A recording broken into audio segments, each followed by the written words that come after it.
अस्सलाम वालेकुम नाजरीन, आप हमारा यूट्यूब चैनल देख रहे हैं। उम्मीद करते हैं कि हमेशा की तरह आप सब ठीक होंगे।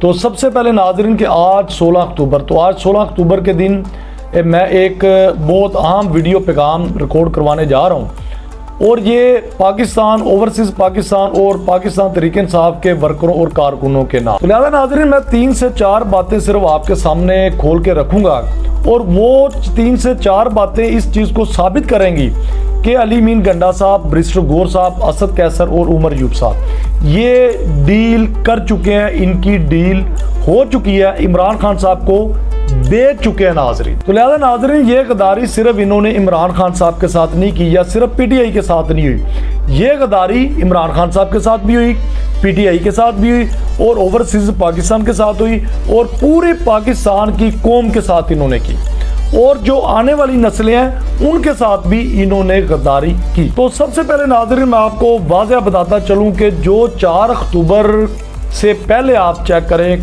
कि असद कैसर, उमर अयूब और ये सारे बैरिस्टर गौहर और अली मीन गंडा साहब का मीडिया पे आना और सारा प्रेस कॉन्फ्रेंस करना और एहतजाज की कॉल देना, ये सारा किरदार किस तरह का था। और 4 अक्टूबर के बाद 15 दिन हो चुके हैं, 15, 16, 17 दिन गुजर चुके हैं और देखें वकील उठाए गए, उसके बाद इनका एक बहुत बड़ा मेन एक साफ़ी था उसको भी उठाया गया और मेन वकील इमरान खान साहब का जो मेन केस को डील कर रहे थे, हैंडल कर रहे थे, वो वकील उठाया गया और इनका अली मीन गंडा साहब का इस तरह बयान देना कि जी मेरे पास पैसे नहीं है, मेरे पास क्रेनें नहीं है, बुलडोज़र नहीं है, मशीनरी नहीं है और उनका उठाया जाना और इनका चुप रहना।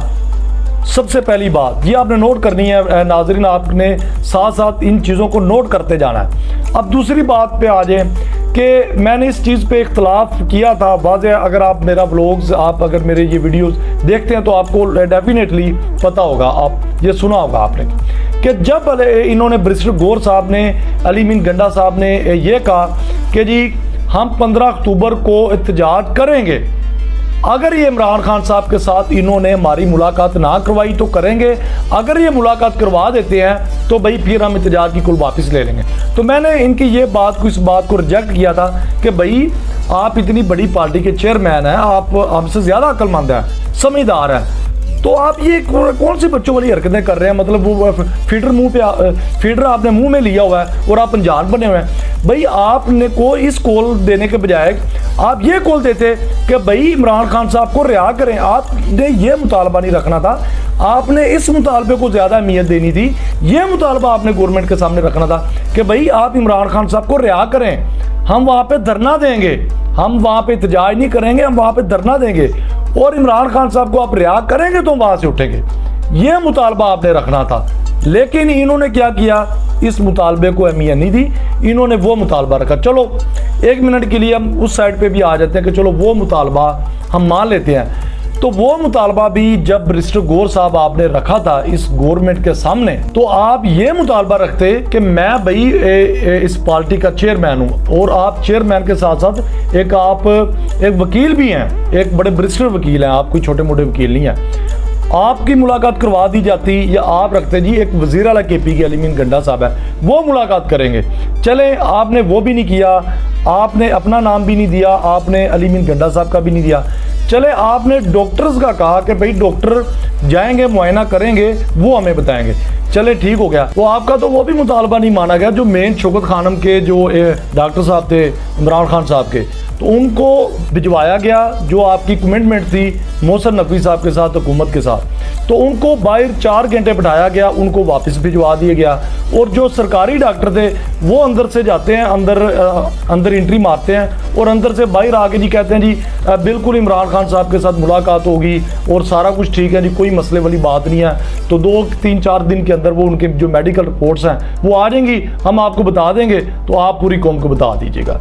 तो नाज़रीन मसला यहाँ पे ये है, मसला जो असल बात है वो ये है कि जो सरकारी डॉक्टर है वो किनका है, वो तो गवर्नमेंट का है, वो मोहसिन नकवी साहब का है। तो वो जब होके बाहर आया तो उनके ऊपर हम कैसे यकीन कर सकते हैं। लेकिन बैरिस्टर गौहर साहब ने यकीन किया और पाकिस्तान तहरीक इंसाफ को उन्होंने मुतमिन किया, पूरी पार्टी को मुतमिन किया, पीटीआई के वर्करों को, कारकुनों को मुतमिन किया गया कि नहीं जी, बड़ी उन्होंने पूरी एक किस्म की फतह की कॉल दी पीटीआई के कारकुनों को, वर्करों को कि जी बहुत अच्छा हो गया जी, अल्हम्दुलिल्लाह जी उनकी मुलाकात होगी और हमारे चेयरमैन PTI जनाब इमरान खान साहब की तबीयत बिल्कुल यस कमांडो। तो लिहाजा नाज़रीन यहाँ पे मैं आपको बताता चलूँ कि ये प्रेस कॉन्फ्रेंस उन्होंने खुद नहीं की।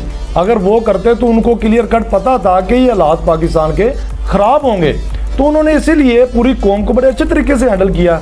उन्होंने क्या काम किया, उन्होंने बैरिस्टर गौर साहब के काम में लगाया कि भाई आप ही इनको डील करें। तो उन्होंने बड़े अच्छे तरीके से उन्होंने कह दिया जी कि सारा कुछ ठीक है। तो क्या ये बैरिस्टर गौर साहब इस चीज़ की गारंटी देते हैं?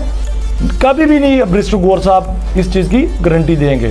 क्या जी सारा कुछ होने के बाद वो बैरिस्टर गौर साहब चुप करके फिर रहे हैं, कोई मसले वाली बात नहीं, और अली मीन गंडा साहब वहाँ पे आराम से अपनी हुकूमत को चला रहे हैं, पूरे सूबे को चला रहे हैं, भी सारा कुछ ठीक चल रहा है। तो बहरहाल नाज़रीन इसके बाद आगे चलते हैं कि जो 4 अक्टूबर के दिन एहतजाज की उन्होंने कॉल दी थी और अली मीन गंडा साहब एकदम आते हुए एकदम उन्होंने यू टर्न लिया और वापस चले गए। अवाम ढूंढती रही, पूरी अवाम को, PTI के वर्करों को, कारकुनों को क़यादत वहाँ पे नहीं मिली। आपको पता है ये पुरअमन वहाँ पे वीडियो बयान ये रिकॉर्ड करवाते रहे जी, हम ये नहीं चाहते, ये हो रहा है, हमारे साथ जुल्म हो रहा है, ज्यादती हो रहा है। और उससे पहले भी 2-3 जलसे हुए हैं और अली मीन गंडा साहब का किरदार क्या रहा है आपके सामने वाज़ेह है। तो ये सारी चीज़ें नाजरीन साबित करती हैं कि इन्होंने 4 अक्टूबर के बाद डील कर ली है, डील हो चुकी है, इमरान खान साहब को बेच दिया है और ये पूरी कौम के साथ इन्होंने गद्दारी किया है और पाकिस्तान की आने वाली नस्लें भी इनको माफ़ नहीं करेंगी। इनकी ये गद्दारी एक तारीख में लिखी जाए। तो लिहाजा नाजरीन जो इन्होंने गद्दारी इस कौम के साथ इस पाकिस्तान में की, ये इनकी एक तारीख में लिखी जाएगी।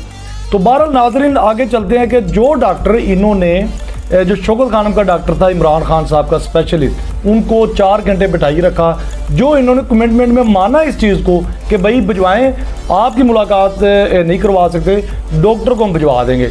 तो जो मेन डॉक्टर था उनको भी नहीं भिजवाया गया, वो वापस आ गया, जो कि पीछे मैं डिस्कस कर चुका हूँ। तो नाजरीन सेम अब दूसरी साइड पे आ जाए कि जब नवाज शरीफ साहब अंदर जेल में थे ना, तो उस टाइम उनके जो डॉक्टर थे ना, अदनान उनका नाम था, वो रहते ही जेल में थे। 2 मिनट बाद बाहर आ जाते थे, 1 मिनट बाद अंदर चले जाते थे, 4 मिनट बाद बाहर होते थे, 6 मिनट बाद फिर अंदर होते थे। तो हर 5 मिनट बाद अपडेट न्यूज़ चैनल्स पे आई रहती थी कि जी अब शुगर उनकी अप हो गई है, अब डाउन हो गई है, अब BP अप हो गया है, अब BP नीचे आ गया है, अब उनकी वेनें बंद हो चुकी हैं, अब वेनें उनकी खुल चुकी हैं। हर 5-5 मिनट बाद जनाब नवाज शरीफ साहब को मसला हुआ होता था और कोई रुकावट नहीं थी। तो ये सारी सूरत हाल थी नाजरीन जो मैंने आपके सामने रखनी थी, रख चुका हूँ। तो लिहाजा इसी के साथ मुझे इजाज़त दें, नेक्स्ट एक अच्छे व्लॉग के साथ हम आपको मिलेंगे। अल्लाह हाफ़िज़।